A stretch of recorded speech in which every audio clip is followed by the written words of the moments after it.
বর্ষা মৌসুম ঘনিয়ে আসার সঙ্গে সঙ্গে রাজধানী সহ সারা দেশে ডেঙ্গু নিয়ে নতুন করে আতঙ্ক তৈরি হয়েছে। এডিস মশার বিস্তারের জন্য বর্ষা সবচেয়ে অনুকূল সময় হওয়ায় এ সময় ডেঙ্গু সংক্রমণ দ্রুত বাড়ার আশঙ্কা করছেন বিশেষজ্ঞরা।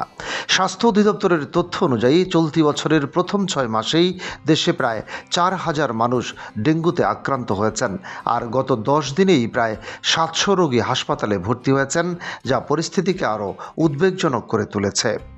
ঢাকা দক্ষিণ সিটি কর্পোরেশনের জরিপে দেখা গেছে 75টি ওয়ার্ডের মধ্যে 63টিতেই এডিস মশার ঘনত্ব স্বাভাবিকের চেয়ে বেশি। এর মধ্যে 28টি ওয়ার্ডকে উচ্চ ঝুঁকিপূর্ণ হিসেবে চিহ্নিত করা হয়েছে।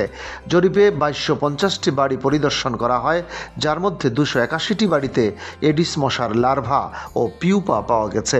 এর মধ্যে বহুতল ভবনের সর্বোচ্চ 35.23%, স্বতন্ত্র বাড়িতে 27.76%, নির্মাণাধীন ভবনে 17.44% এবং সেমি পাকা বাড়িতে 14.59% লার্ভা শনাক্ত হয়েছে। এছাড়া বিভিন্ন স্থানে জমে থাকা পানিতে যেমন বালতি, ড্রাম ও প্লাস্টিক পাত্রেও মশার প্রজনন পাওয়া গেছে। ঢাকা দক্ষিণ সিটি কর্পোরেশন জরিপটি পরিচালনা করলেও ঢাকা উত্তর সিটি কর্পোরেশন এখনও পর্যন্ত আলাদা কোনো জরিপ করেনি বলে জানা গেছে। গত এক দশকে 2 সিটি কর্পোরেশন মশা নিয়ন্ত্রণে 1000 কোটি টাকারও বেশি ব্যয় করলেও নগরবাসী কার্যকর ফল পায়নি বলে অভিযোগ রয়েছে। ড্রোন ব্যবহার, জলাশয়ে ব্যাঙ ও মাছ ছাড়া এমনকি সচেতনতামূলক নানা উদ্যোগ নেওয়া হলেও মশার উপদ্রব কমেনি। বর্তমানে ওয়ার্ড কাউন্সিলর না থাকা এবং জনবল সংকটের কারণে নিয়মিত মশক নিধন কার্যক্রমও ব্যাহত হচ্ছে। ফলে কার্যক্রম অনেক ক্ষেত্রেই ক্র্যাশ প্রোগ্রামে সীমাবদ্ধ হয়ে পড়েছে। ঢাকা উত্তর সিটি কর্পোরেশনের বাজেট বিশ্লেষণে দেখা যায় 2016-17 থেকে 2025-26 অর্থবছর পর্যন্ত মশা নিয়ন্ত্রণে প্রায় 688 কোটি টাকার বেশি ব্যয় করা হয়েছে।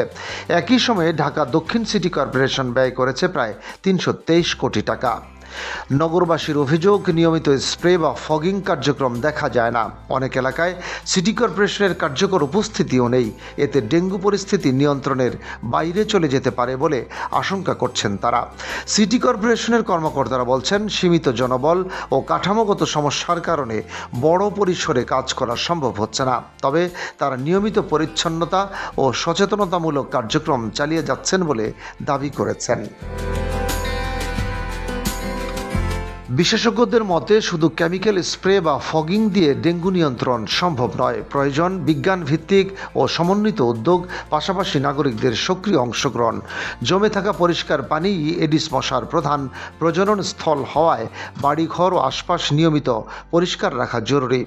বিশেষজ্ঞরা সতর্ক করেছেন, এখনই কার্যকর ও সমন্বিত ব্যবস্থা না নিলে আসন্ন ডেঙ্গু মৌসুম ভয়াবহ রূপ নিতে পারে এবং পরিস্থিতি মহামারী পর্যায়ে পৌঁছাতে পারে। ডেস্ক রিপোর্ট, বাংলাবাজার পত্রিকা।